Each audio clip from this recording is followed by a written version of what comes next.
الحمدللہ والصلاۃ والسلام علی رسول اللہ وعلی آلہ وصحبہ ومن والہ۔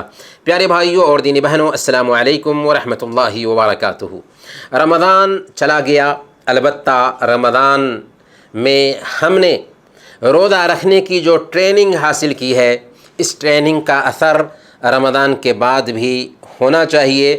تو فرض روزے چلے گئے ہیں، پر نفلی روزے ابھی بھی باقی ہیں، اور نفلی روزوں میں سب سے پہلے نمبر پر شوال کے 6 روزے ہیں۔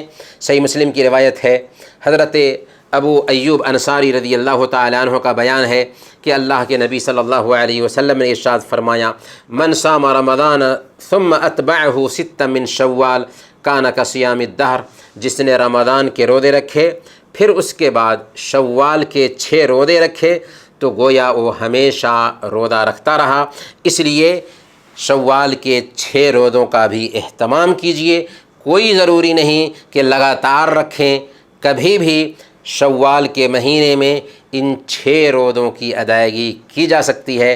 اللہ تعالی ہم سب کو شوال کے 6 روزوں کا اہتمام کرنے کی توفیق عطا فرمائے۔ آمین۔ وصلی اللہ علی نبینا محمد وعلی آلہ وصحبہ اجمعین۔